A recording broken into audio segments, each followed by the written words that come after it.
তো পরশু দিনের সোমবার সকালে মেয়েগুলো বাড়ি থেকে পালিয়ে যায় একজনের সঙ্গে।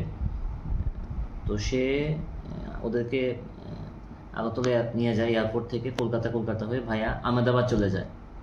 তো আমাদেরকে বিকালে আমাদের থানায় কমপ্লেন আসে ও মেয়েদের বাড়ি থেকে। তো আমরা ইনস্ট্যান্ট, এটা গঙ্গানগর পিএস, আমাদের ধলাই ডিস্ট্রিক্ট। তো এটা কিডন্যাপিং কেস, যেহেতু মাইনর ছিল মেয়েগুলো, 15-16 ইয়ার্সের মাইনার্স। তো আমরা এখানে সিনিয়রদের জানাই, এখানে ডিআইজি নর্দার্ন স্যারের সঙ্গে কথা হয়, তারপর আমাদের আইজিএলও স্যারের সঙ্গে কথা হয় আগরতলা, উনি কথা বলেছেন। তো আমরা এখান থেকে গুজরাট পুলিশের সঙ্গে কথা বলেছি, আহমেদাবাদ পুলিশের সেখানে আছে, আদাফ এয়ারপোর্ট পুলিশ স্টেশনে ওসির সঙ্গে। আমার এখানে অফিসাররা যারা আছে, এখানে ডিএসপি প্রফেশনাল আছে স্পেশাল, ওরা কথা বলেছে। তো কথা বলার পর আমরা যতক্ষণ ট্র্যাক করি এলবিএস দিয়ে, ওরা আহমেদাবাদ ল্যান্ড হয়ে এয়ারপোর্ট থেকে বেরিয়ে যায়। তারপর আমরা সেম ওদের ছবি, বোর্ডিং পাসেস আর এলবিএস লাইভ লোকেশনের জন্য এটা আমরা শেয়ার করি ওদের সঙ্গে। আর আমাদের পিএইচকিউ থেকেও গুজরাট পুলিশের ওপর টপ কপের সঙ্গে যোগাযোগ করা হয়। তো তারপর ওদেরকে প্রথম তো খোঁজাখুঁজি হচ্ছিলো, তারপর রাত 10টা নাগাদ আমরা আবার এলবিএস দিই, ফ্রেশ এলবিএস।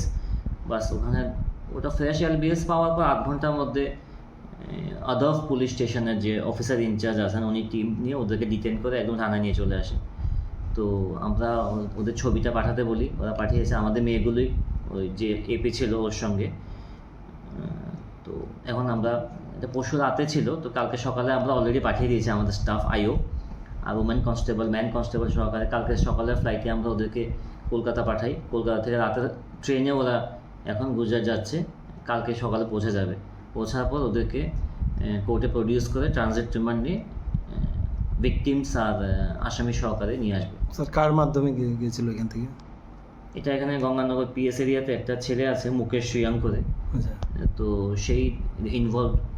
তো ফার্দার ইনভেস্টিগেশন কোথায় কী নেবে, সেখানে অ্যাকচুয়ালি অনেক কিছু হতে পারে। মেয়েরা আসতে চাইছিল না সেখান থেকে, ওদের বাবা মার সঙ্গে ভিডিও কলে কথা হয়েছে, ও আহমেদাবাদ এয়ারপোর্টে পৌঁছানোর পরেও কথা হয়েছে। মেয়েগুলো আসতে চাইছে না, বলছে ওরা কাজ করবে সেখানে। তো নর্মালি সেখানে ওমেন ট্রাফিকিংয়ের প্রচুর অনেক কেস হয়। তো সেই জন্য আমরা এটাকে ইনভেস্টিগেশন। এগুলো কি জমিয়া পরিবারের বা ওইদিকেরই, তো ওরা একটু ফাইন্যান্সিয়ালি একটু উইক থাকতে পারে। কতজন মেয়ে? 3 জন মেয়ে ছিল। বয়স আনুমানিক তাহলে কত? 15, একজনের 15 আর বাকি দুজনের 16 করে, 16 স্কুল পড়ে হয়েছিল? না, ওরা স্কুলে পড়তো না যতটুকু আমি জানি।